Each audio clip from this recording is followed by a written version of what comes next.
What's going on, guys? Welcome back to the channel.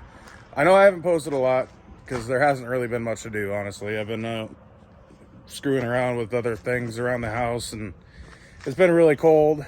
We got two of those projects back there that red pickup got totaled out, and we ended up buying that for the motor for my brother Mason's truck, which you guys have seen on the channel. But we got a couple of things going on today that I wanted to do with you guys, since you guys haven't gotten much content. But I'm doing the brakes on the Tweeker SS right now. So I already got this one off, put the rotor back on. They're Detroit axles, drilled and slotted kit. So hopefully these brakes will be a little bit better. I got to lube up these slides right here so they go evenly. But this was the old pad. Yeah, metal on metal grinding sounds. Nice. This one still had a little bit of life left, but it is screwed up anyhow. But anyhow, this kit came off of Amazon from, like I said, Detroit Axle, and the fit check on those things are not always accurate. So you guys need to watch out for that, because these are the same exact brakes for the SS as it is on the V853 models. So the fit check does not say they work, but as you guys see, it's on. They work. The rotors are the same size, the pads are the same thing. And it's maybe a quarter of the price for, say, OEM or AutoZone parts. So watch out for that. But here's something else. Subaru's in the shop. Now what are you doing?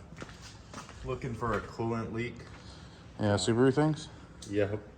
Got everything put back together and can't find this mystery coolant leak coming from the side, so... Yeah, it's been puddling down underneath the intake, so I'm guessing it's this, probably this hose. Maybe. I don't know. Well, get to it. Find it. See where it's at. We'll see.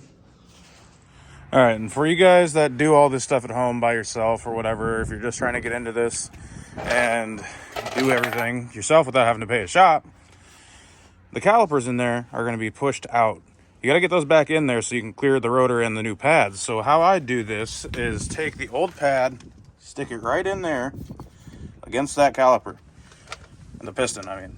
And then you take a C-clamp and just screw it in like that. And that'll compress that piston back into the caliper. Easy little tech tip. All right, so they're all on now. We got nice shiny drilled and slotted rotors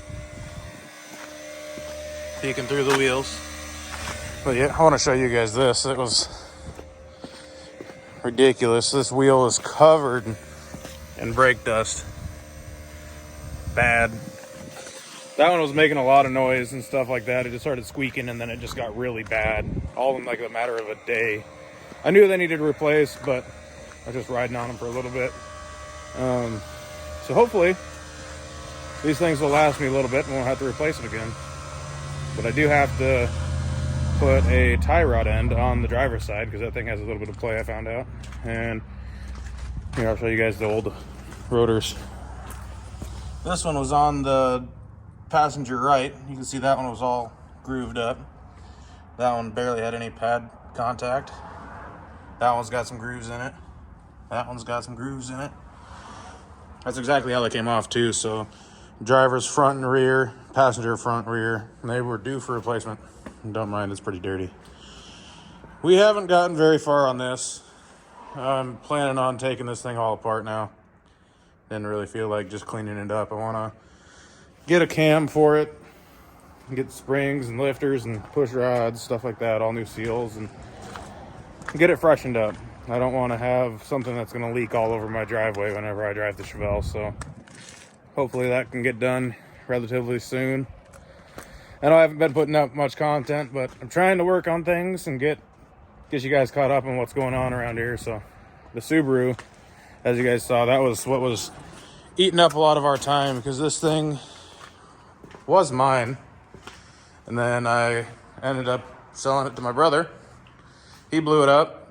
Now we got another motor in it, but now it has a giant coolant leak. So Subaru things, nice.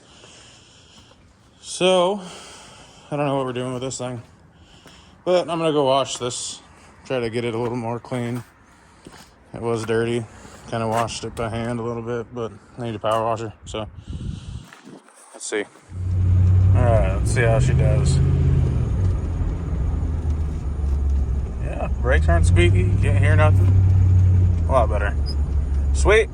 Alright, so while we have it out, I figured I might as well give you guys another little washing video along with this, because it's a whole whopping 34 degrees out today. So, I mean, it's warm enough to do it. So I'm just going to rinse it off and get everything going on that so it's clean.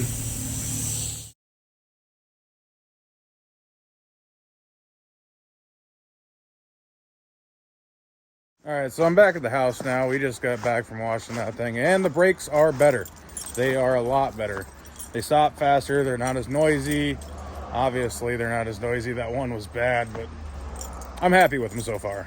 But I also wanted to give you guys a little bit of a taste of what I got going on for my flipping aspect of things. This is something that I like to do. I've had a conversation with you guys about it before. To always be on the lookout. Found that. This thing is a 2002 Tahoe, and I got it for a pretty good deal, but it does need front suspension parts and steering parts. The inner tie rods, outer tie rods, upper and lower ball joints, and shocks. So for being in South Dakota, it is pretty clean. It's got a little bit of rot underneath the rockers. The back of the panel behind the wheel just got that little bit of little rust coming through the surface. And then none on this side. The rocker on this side looks about the same, but it is a Regency edition. That is something that these Chevy guys actually love finding, because these things are hard to come by. And all it is an interior package. It just says Regency, has different colored seats. It is third row. Comes with a different cluster on it. And here we go. Start it up. It's actually not that bad. Like, runs decent. And it's not loud. Somebody actually put a muffler on it.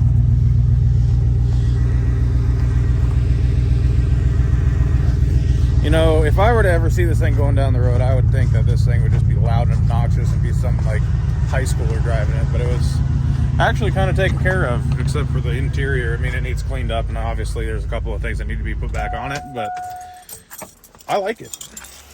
Should be able to get a decent price out of it. It is for sale.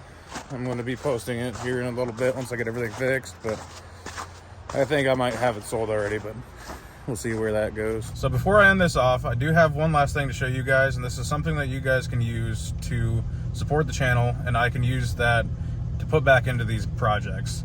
I ended up getting a couple of stickers made, and if these go good, I can get shirts and hats made. So I'll show you guys these. So I got one of the Chevelle that says Backyard Junkyard, another one of the Trailblazer, and then just a Backyard Junkyard logo. So I'm not sure how I'm going to be setting this up to sell these yet. I can put my Venmo in the description of this video, and then you guys can PM me on either Instagram or Facebook, and we can get that going that way. Or I can try to set up a website, but we'll see how that goes. So if you guys like these videos, make sure to drop a like, subscribe, share with your friends, and we will see you on the next one. Peace.